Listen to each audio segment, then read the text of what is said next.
sky's the limit. These guys are the biggest in the world. Like, I think this isn't even human anymore. Their ultra massive bodies cost many years of hard work, sweat, food, and you know what. Anyways, people on the internet are always asking why these giants lifting 200, 300 kgs and more on deadlift and 4 reps, crazy amounts on biceps curls, and basically crazy amounts on everything can't do our calisthenics skills. Like, why he can't front lever when he can deadlift 300 kgs or do planche with 200 kgs bench? When calisthenics athletes that have a lot smaller muscles and can't lift that heavy can do them, and quite easily. Well, some of them. Not mentioning that a lot of bodybuilders can't even do 10 pull-ups with full range of motion. All this is even more sus when calisthenics is just an easier way of exercising for amateurs, right? Well, guess what? It isn't that easy. The first reason why Chris or any other bodybuilder can't do any calisthenics skills is because they don't train for skills, of course. That's pretty obvious. But even calisthenics athletes won't unlock them just by doing a lot of pull-ups, because those skills still needs a little bit of specific training to strengthen all the tendons and mainly teach those muscles what they should do, because for the first time they will be like, what the fuck? Also, a lot of skills are meant to be performed with straight arms, which is something completely different for bodybuilders, and by attempting these skills right off the bat can easily cause, as they are not used to hold their body with straight arms or even lift weights with straight arms. So being good at pull-ups and having a big strong back, which is needed for the front lever, no, the front lever is not a core exercise. Stop it. Get some help. Will just ensure you a ticket to start a road to front lever. Without the ticket, you will injure yourself, progress slowly, or not at all.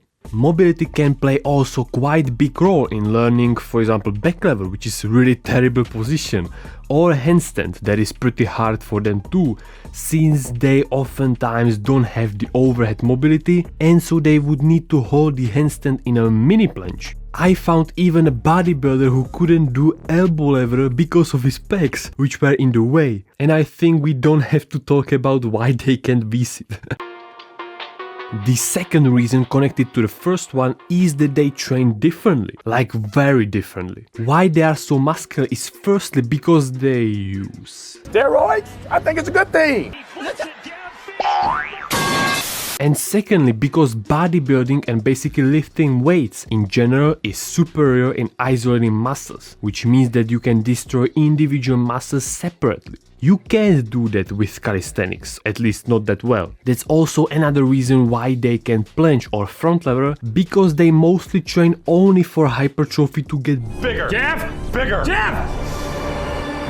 But that's just half of the success. The ultimate formula for unlocking any skill is to have big muscles and strength. Isolating muscles has big problem, and that is that you isolate muscles, which means that those muscles are maybe individually somehow strong and big, but they don't know how to work as one team. And that's a deal breaker, since calisthenics equals compound madness. Front lever, biceps, triceps, your whole back, abs, and even your ass is activated.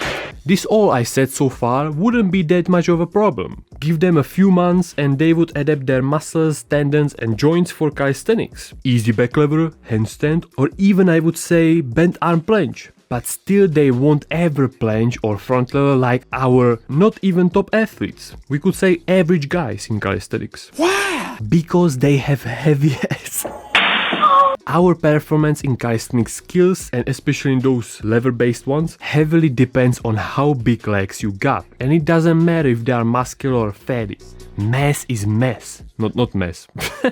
Bodybuilders, typically, train their legs, which has huge impact on what they can possibly achieve in calisthenics. You know, this guy won't ever one-arm planche, Not one arm planche, maybe even straddle planche. Sure thing is that with having big upper body you will gain a lot of benefits, which then by having big legs you will automatically delete. Because what's the difference between these two athletes? Almost none. What? What the fuck? Chris has a lot of power in upper body, but he's dragged down by a lot more weight. On the other hand, this guy doesn't have that much power. We got it! But also he doesn't have that much mass pulling him down. At the end of the day, both can't front load or planche. And I would maybe even say like till your body looks proportional, you won't be good at skills. Do you wanna build massive legs? On the other hand, big bodybuilders' legs are not a big deal when it comes to handstand, muscle up and other vertical pulling or pushing exercises, since there's no lever. But that brings us to bodybuilders' abnormal weight due to all the mass they carry, which even in these exercises isn't that much beneficial since they are not doing calisthenics, but almost like weighted calisthenics in every exercise, every workout. According to internet, a typical weight for bodybuilder is around 120 kgs, which isn't healthy. You don't say! And definitely not healthy for joints, because that's lifting 40 kgs if you weigh 80 on every exercise, and not just while exercising. Basically it's like living with 40 kgs weight vest. It doesn't matter that you are muscular, 120 kgs is 120 kgs.